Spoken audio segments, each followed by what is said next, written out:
I glanced at the clock on the dashboard. 11:45 p.m. The dark stretch of highway seemed to extend into infinity, the headlights of my car barely penetrating the inky blackness.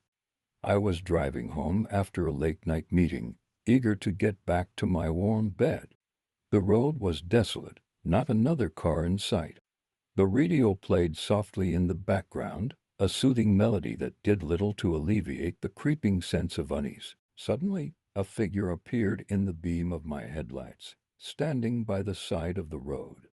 A hitchhiker, perhaps, but who hitchhikes at this hour? As I slowed down, I saw it was a woman, her clothes tattered, her face pale and gaunt. She lifted her hand, and with a sense of dread, I rolled down the window slightly. "Do you need help?" I called out. She nodded, her eyes wide with fear. "Please, can you take me to the nearest town? My car broke down." Against my better judgment, I unlocked the door and let her in. As she settled into the passenger seat, I noticed her shivering despite the mild temperature. I turned up the heat and continued driving. "What happened to your car?" I asked, trying to break the uncomfortable silence. "It just stopped," she replied, her voice trembling. "I was driving alone when it happened." We drove in silence for a few minutes. I kept glancing at her, and every time I did, she seemed to be staring straight ahead, eyes unblinking. Something about her didn't feel right, but I couldn't place it. My phone rang, startling both of us. I glanced at the screen, an unknown number. I answered, keeping one hand on the wheel. "Hello." A distorted voice crackled through the speaker. "Why did you pick her up?" My heart raced. "Who is this? Get rid of her now." I hung up, my hands shaking. The woman beside me remained silent, as if she hadn't heard a thing. "Who was that?" she asked, her voice suddenly calm. "Just a wrong number," I lied, trying to keep my voice steady.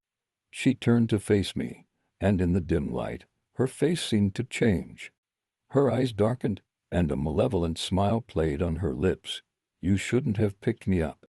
My blood turned to ice. "What do you mean?" She leaned closer, her breath cold against my skin. "I've been waiting for someone like you. Someone foolish enough to stop." Panic surged through me. I slammed on the brakes, intending to get her out of my car, but she grabbed the wheel, forcing us off the road. The car spun out of control and crashed into the trees. I stumbled out, dazed and bleeding. The woman was nowhere to be seen. I looked around frantically, the forest now a shadowy maze. I could hear her laughter echoing through the trees, chilling me to the bone. I ran through the forest, branches scratching my face and arms. I didn't stop until I saw the faint lights of a nearby town. Collapsing on the steps of a small diner, I tried to catch my breath. I stumbled back, my mind reeling. How could it be her? She was dead. The door to the diner opened, and a cold breeze swept through. I turned to see a familiar figure standing in the doorway, her eyes locked onto mine.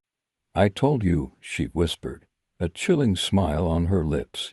"You shouldn't have picked me up." The lights flickered, and then she was gone. But the fear remained, forever etched into my mind.